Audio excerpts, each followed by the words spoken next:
Hello everyone, welcome to my channel. आज मैं आप लोगों को पढ़ाऊंगी क्लास 12th का पॉलिटिकल साइंस का chapter number 1 end of bipolarity. तो इससे पहले हम लोगों ने हाफ चैप्टर कंप्लीट कर लिया था फर्स्ट पार्ट में। आज हम लोग पढ़ेंगे डिसोल्यूशन। डिसोल्यूशन से रिलेटेड आपको एक क्वेश्चन आ सकता है,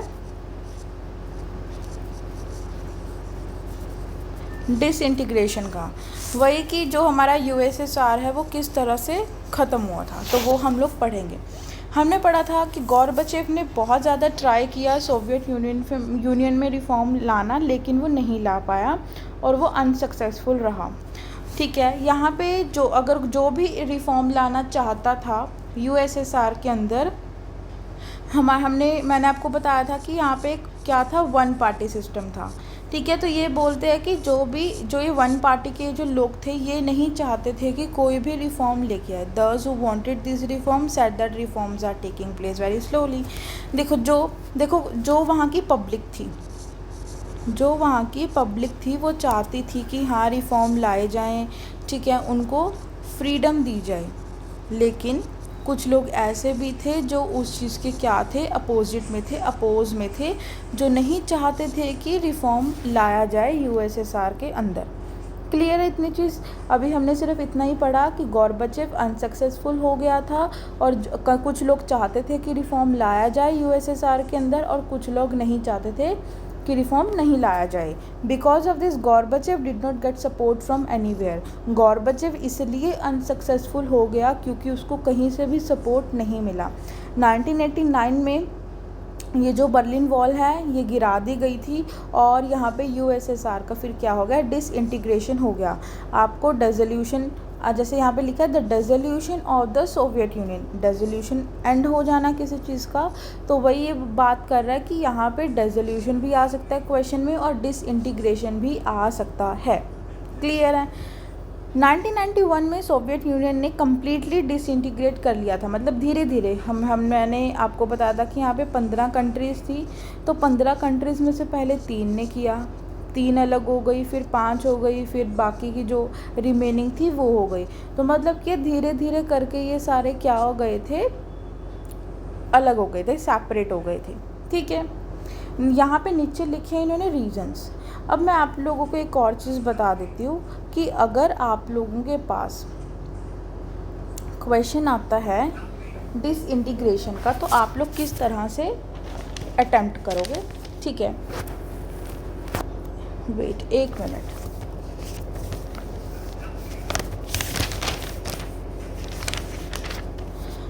मान लो कि आप लोगों के पास क्वेश्चन आया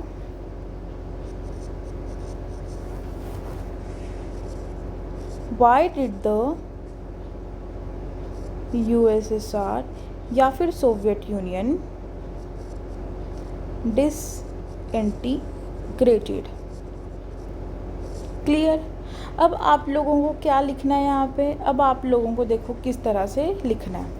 फर्स्टली आपको यहाँ पे देनी है इंट्रोडक्शन, 2 से 3 लाइंस के बीच में। क्लियर? उसके बाद आप लोगों को इसमें पॉइंट्स ऐड करने हैं, मतलब आप लोगों को वो डिसइंटीग्रेट क्यों हुआ वो हमें सारी चीज़ें इसके अंदर लिखनी है कि ऐसे क्या क्या कारण थे जो वो क्या हो गया, डिसइंटीग्रेट हो गया। तो फर्स्टली हम क्या करेंगे, हम बनाएंगे हेडिंग, डिसइंटीग्रेशन की बनाया, और इसके हम इस तरह से बनाएंगे एक फ़्लो चार्ट। ठीक है, अगर 4 मार्क्स का है तो आपको 5 पॉइंट्स लिखने हैं, अगर 6 मार्क्स का है तो आपको 6 पॉइंट्स लिखने हैं, बाकी इंट्रोडक्शन और लास्ट में हमारा कंक्लूजन हो जाएगा। ठीक है, तो अब मैं आप लोगों को इसी तरह से आपको इस तरह से ही सारे बनाने हैं चार्ट। मान लो फर्स्ट आ गया हमारा इकोनॉमिक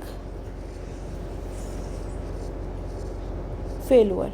ठीक है, अब आपको इसको 3 to 4 लाइंस में एक्सप्लेन करना है। इस तरह से आपको अपना क्वेश्चन अटेम्प्ट करना है। क्लियर? अब मैं आप लोगों को ये सारे लिखवा देती हूँ कि क्या क्या पॉइंट्स आएंगे डिसइंटीग्रेशन के अंदर। ठीक है,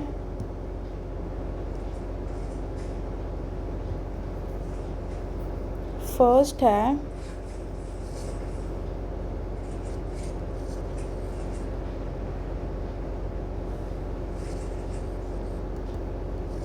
negation of political democracy। दूसरा है इकोनॉमिक फेल्यूर। थर्ड है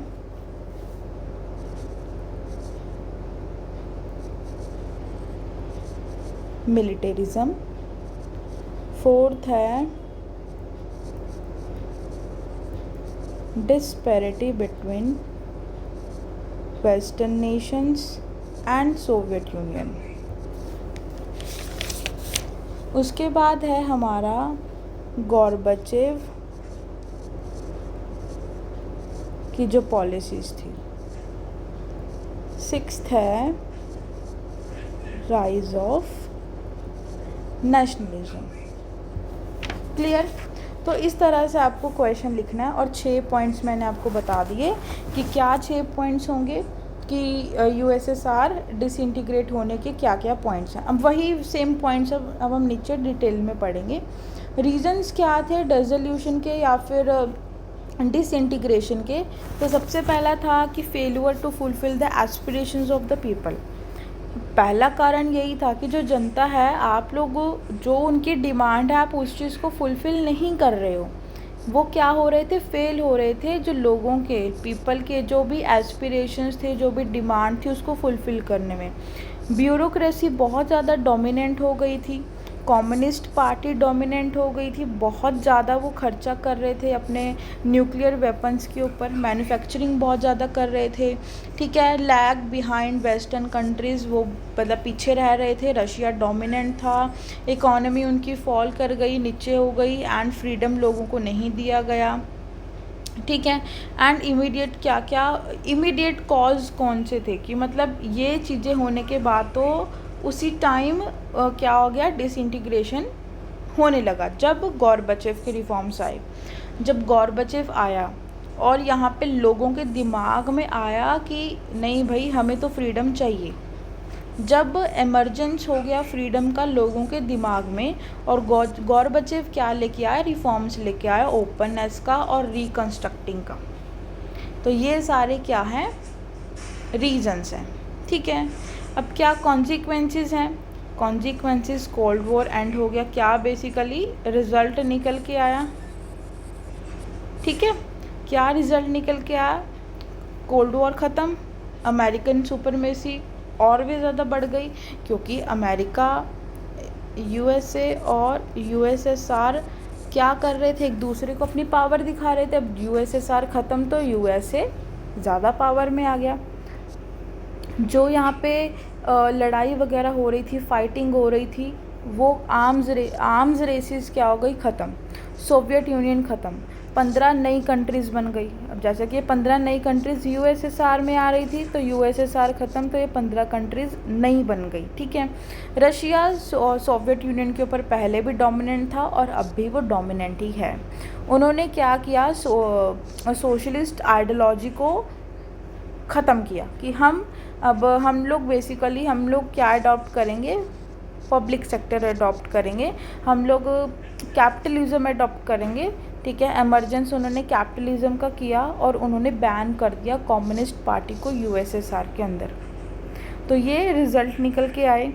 कंट्रीज़ ने, जिन कंट्रीज़ को इंडिपेंडेंस मिली थी सोवियत यूनियन में, उन्होंने डेमोक्रेसी और कैपिटलिज्म को अडॉप्ट किया। रशिया को सारे राइट्स मिल गए थे सोवियत यूनियन के ऊपर एंड उसको परमानेंट मेंबरशिप दी गई थी security council of United Nations की, स्टेटस ऑफ न्यूक्लियर स्टेट, और उसको क्या स्टेटस दिया गया, न्यूक्लियर स्टेट का स्टेटस दिया गया। All the treaties made by the Soviet Union were now to be performed by Russia. जो भी एग्रीमेंट, ट्रीटीज़ का मतलब होता है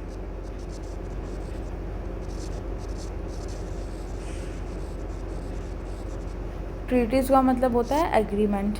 तो यहाँ पे जो भी एग्रीमेंट किए गए थे सोवियत यूनियन के द्वारा, उसको कौन परफॉर्म कर रहा था, रशिया, क्योंकि वो डोमिनेंट हो चुका था। इतनी चीज़ क्लियर है? ठीक है, बहुत ही ज़्यादा इजी पॉइंट्स हैं। तो ये रिज़ल्ट निकल के आए। अब हम पढ़ते हैं shock therapy. Basically shock therapy है क्या? ठीक है,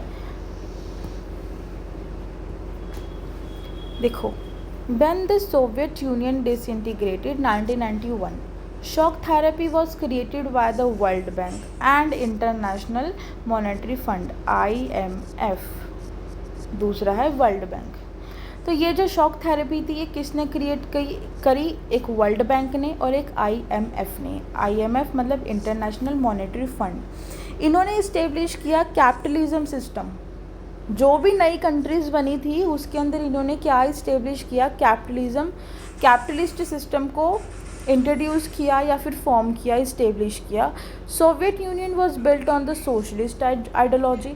अब मैंने आपको बताया कि सोवियत यूनियन में हम लोग सोशलिस्ट आइडियोलॉजी को अडॉप्ट कर रहे थे,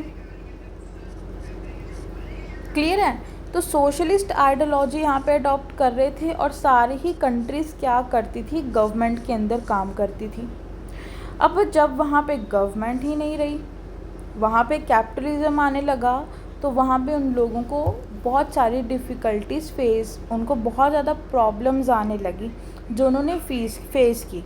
ठीक है। Now after the dissolution of Soviet union capitalist system was establish all these countries. तो ये जो कैपिटलिज्म सिस्टम है ये इन्होंने क्या किया? इस्टेब्लिश किया इन सारी कंट्रीज़ में। शॉक थेरेपी यही है कि उन्होंने हैंड ओवर किया ऑल गवर्नमेंट इंडस्ट्रीज़ को प्राइवेट हैंड्स में बाय द ऑक्शन। ऑक्शन का मतलब होता है बोली लगा देना। तो ये यहाँ पे ये बेसिकली बात करता है कि यहाँ पे ये जो इंडस्ट्रीज़ थी इन्होंने बहुत ही ज़्यादा कम प्राइजेस में ऑक्शन में इसको सेल कर दिया। क्लियर है? In other words turning the government sector into a private sector was a shock therapy. Last point याद रखना, लास्ट पॉइंट देखो इन्होंने क्या लिखा है कि क्या है शॉक थेरेपी? गवर्नमेंट सेक्टर को टर्न आउट करना प्राइवेट सेक्टर में, उसी को शॉक थेरेपी कहा गया है। इतना चीज़ क्लियर है? अब आप लोगों को एक वर्ल्ड बैंक याद होना चाहिए कि किसने क्रिएट किया, IMF पता होना चाहिए। कैपिटलिस्ट सिस्टम आया इसीलिए क्या हो गया, इसीलिए यहाँ पे shock therapy I. Basically shock लग जाना एक तरह से कि उनको शॉक लग गया, उन्हें पता नहीं चल रहा था हम लोग किस तरह से काम करें किस तरह से नहीं करें।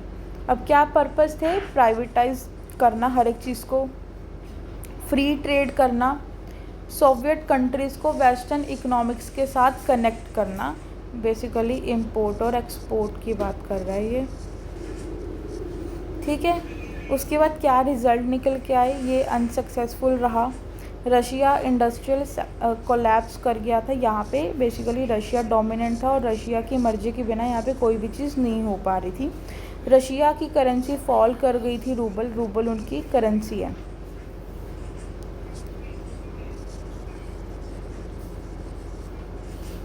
सोशल वेलफेयर जो सिस्टम था वो बिल्कुल ही ख़त्म हो गया था। बड़ी बड़ी कंपनीज़ को बेच दिया गया था लो प्राइजेस पे। इकोनॉमिक्स इनइक्वालिटी इंक्रीज़ हो गई, ठीक है। इकोनॉमिक इनइक्वालिटी क्या हो गई थी? इंक्रीज़। फूड क्राइसिस आ गए, ब्लैक मार्केटिंग बढ़ गई। हिस्ट्रीज़ लार्जेस्ट गैरेज सेल, यहाँ पे हिस्ट्री में कहा गया कि सबसे बड़ी सेल यहीं पे की गई थी गैराज की इंडस्ट्रीज़ की, क्योंकि हमने पढ़ा था कि ये पिन से लेके कार तक हर एक चीज़ खुद मैन्युफैक्चर करते हैं। Shock therapy was called the biggest garbage sale in history because big companies were sold at the price of junk. मतलब बहुत ही ज़्यादा लो प्राइजेस में उनको बेच दिया गया। इतनी चीज़ क्लियर है? शॉक थेरेपी एक हमारा इम्पॉर्टेंट क्वेश्चन है। उसके बाद आता है वाई डिड दिस हैपन। अब ये ऐसा हुआ क्योंकि शॉक थेरेपी उन्होंने कैपिटलिज्म सिस्टम को अडॉप्ट किया, लेकिन फिर भी वो नहीं चल पाया। This happen because all the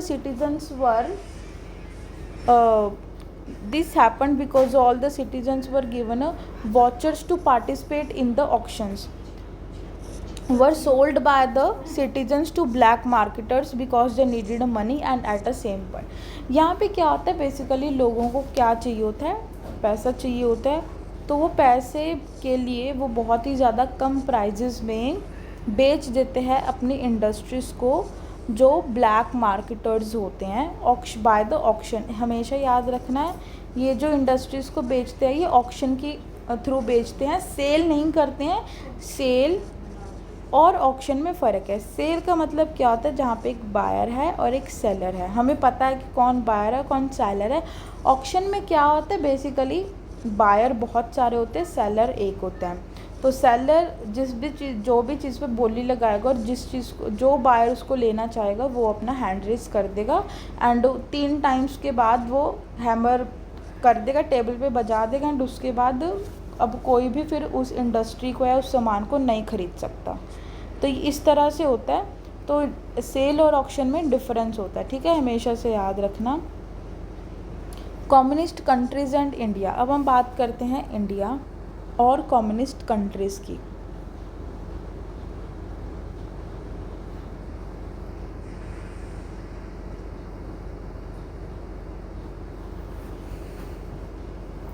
relations between India and communist country, good, कि स्टार्टिंग से ही इनके रिलेशन क्या थे, अच्छे थे। रशिया हमेशा से ही हेल्प करता था इंडिया की हर एक चीज़ में। दोनों का ड्रीम था मल्टीपोलर वर्ल्ड।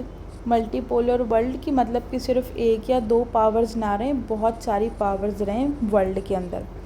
दोनों कंट्रीज़ बिलीव करती थी डेमोक्रेसी में। इन्होंने 80 बायलेटरल एग्रीमेंट साइन किए थे इंडिया और रशिया ने 2001 में।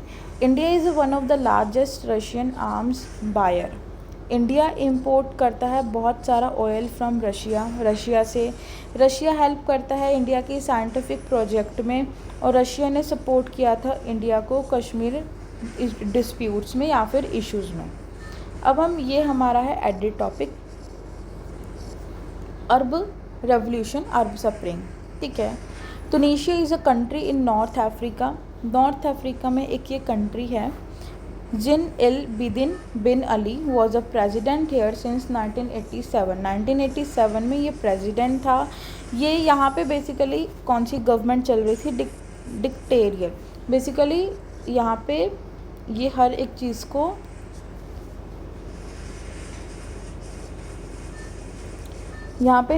डिक्टेट कर देते थे एंड वही चीज़ हमारे उसमें कंट्री में होती थी।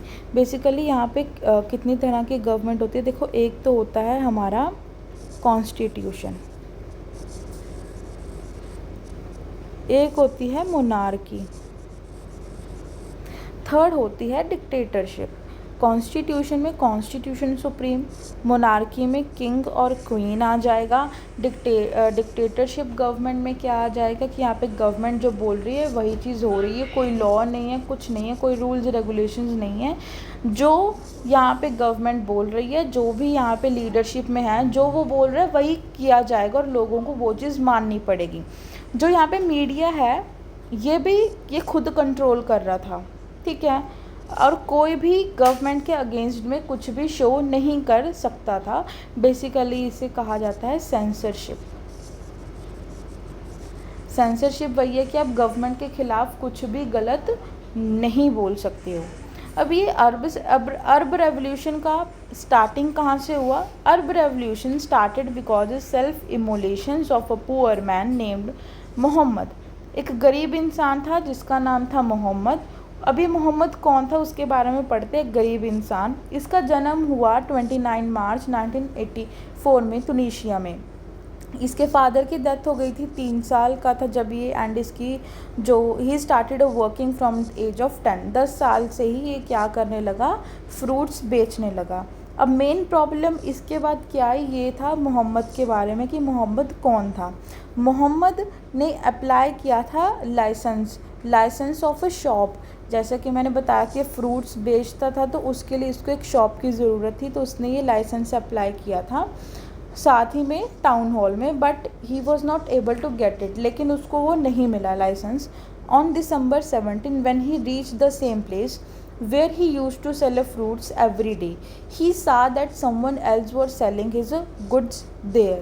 जहाँ पे वो डेली अपने फ्रूट्स को बेचता था वहाँ पर उसने देखा अगले दिन जाके सुबह कि वहाँ पे कोई और इंसान खड़ा होकर अपने गुड्स को बेच रहा है।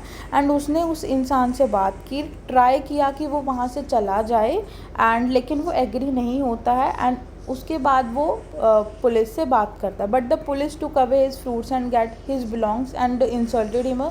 और ये क्या करता है, जो पुलिस आती है वो पुलिस भी जो सेकंड पर्सन होता है वहाँ पे आता है उसी की क्या करती है, बेसिकली उसका ही साथ देती है और इसकी इंसल्ट वगैरह करके इसको वहाँ से भगा देती है और थोड़ा बहुत मारती भी है। तो ये कुछ ऐसी प्रॉब्लम्स हुई थी, तो जिसकी वजह से वो बहुत ही ज़्यादा सैड भी था और बहुत ही ज़्यादा गुस्सा भी था। उसके बाद क्या होता है, उसने अपने ऊपर जो पेट्रोल होता है, केरोसिन जो ऑयल होता है, वो अपने ऊपर गिरा लेता है एंड खुद सुसाइड कर लेता है, खुद को जला लेता है, बर्न कर लेता है। People try to save him but could not survive.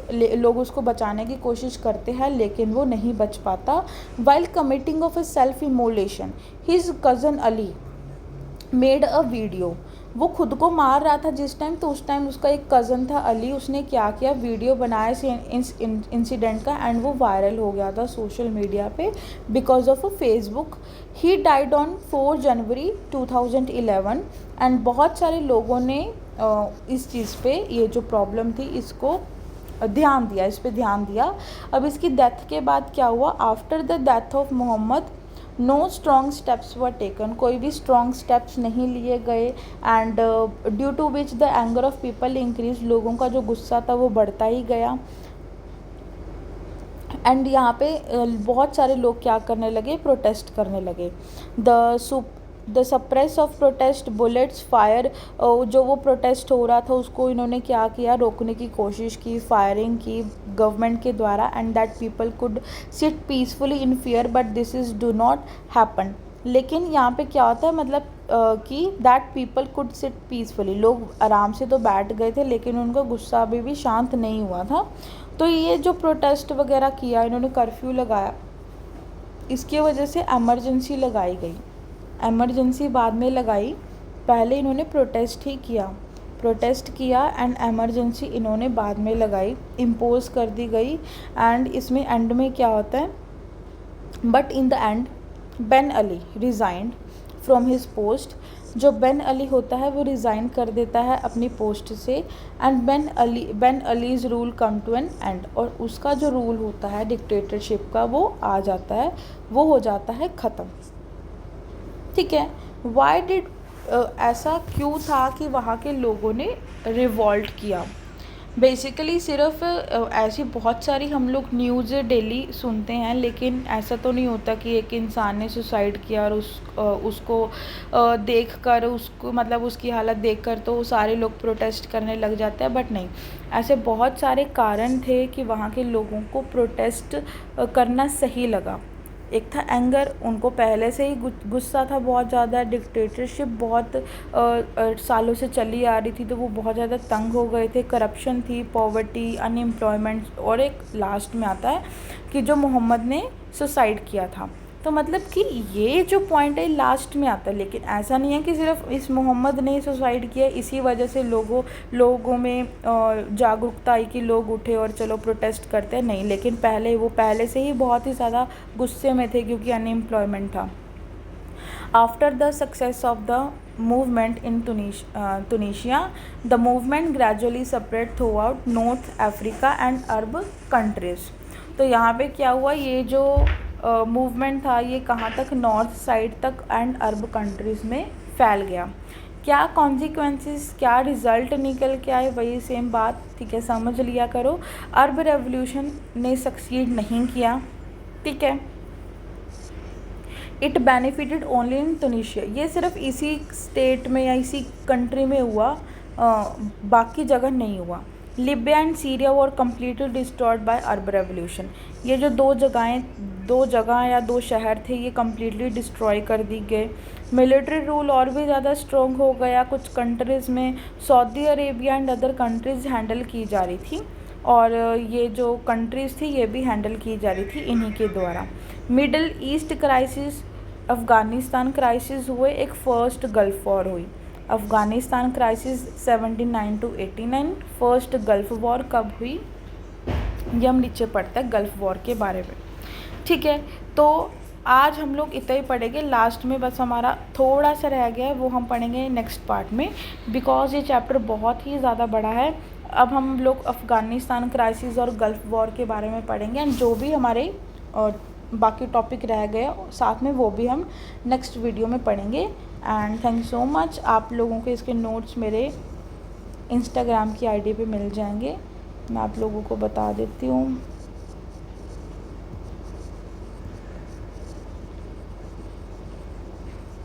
ये मेरी इंस्टाग्राम की आईडी है, आप लोग मेरे को फॉलो कर सकते हो। And thank you so much, bye bye.